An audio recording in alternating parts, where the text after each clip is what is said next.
Hi guys, in England, according to a Public Accounts Committee report from March, in 26 local authorities, more than 20% of schools are currently running a deficit, and this was before the massive jump in energy prices.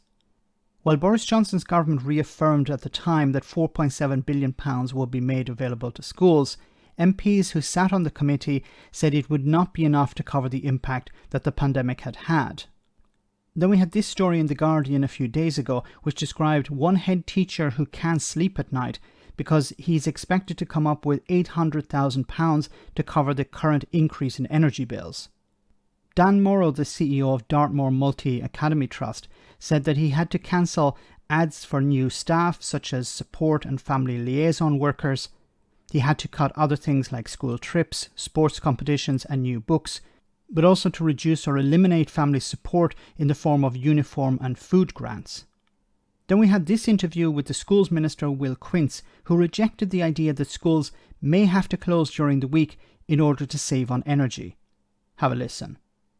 Some schools might only be able to run 3 days a week because they cannot afford the energy bills. What are you doing to help them? So a number of things. So the first thing is additional funding. So an extra £7 billion over this spending review period, an extra £4 billion this year. So significant. Is that just for energy? Okay, but the £4 billion is not enough. The Public Affairs Committee said, yes, it was 4.7 billion, but it's not enough to cover the cost that the pandemic has had. And this was back in March before this massive jump in energy prices. Energy bills? No, of course it's not. How much it's are about you giving them for energy bills and also increase to staffing and staff wages. So this money is allocated to cover energy bills and the recent increase in staff wages. But it's not enough. And it's certainly not enough when it comes to rising energy prices. As we saw here, this head teacher said £800,000 has to be found to cover the rising energy bills. So he has to cut back on other things. Now, he has said himself that he supports teachers getting a bonus, getting an increase in their wages because they're struggling to pay their bills, they're struggling to feed their families. But he has to cut it from somewhere else. So we're keeping a watchful eye. I mean, some schools will be under long-term contracts. Others will be coming out of those contracts. I'm keeping a watchful eye on it. I listen to schools and school leaders up and down the country. And as I say, we'll be working with the new Prime Minister and the new Secretary of State and the new government, which we'll have in just a couple of weeks' time. So you don't actually know? Because you don't know if it's going to be Rishi Sunak or you don't know if it's going to be Liz Truss. Now, it's probably going to be Liz Truss. And Liz Truss has been quite adamant about not providing extra support.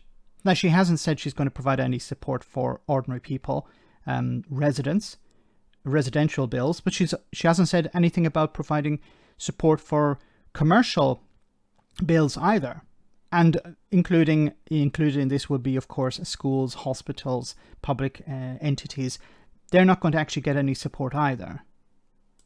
To look at some of the challenges we face and what we may need to do. Do you acknowledge, though, that some schools might not be able to open 5 days a week? So, no, I don't accept that. And we expect schools to be open 5 days a week. And how can they stay open if they can't pay their bills? If the bills are rising, and as this head teacher said, £800,000, where are they supposed to get the money from? If they're cutting back on everything just to pay the bills, then they're reducing their role as an educator. This is what they're supposed to be doing, providing support for poorer families through support, be it for uniforms or for food grants. They're cutting back on that. They're cutting back on new teachers, cutting back on support teachers. And I've asked this question before. What is the point in having a government if it doesn't provide sufficient funding for education? And this guy is saying, yeah, the schools have to remain open. But if they stay open, they have to heat their buildings. If they have to heat their buildings, they have to pay that extra cost. And this is before the rise next year, which is even higher. Over 70% of schools already do a 32.5-hour week.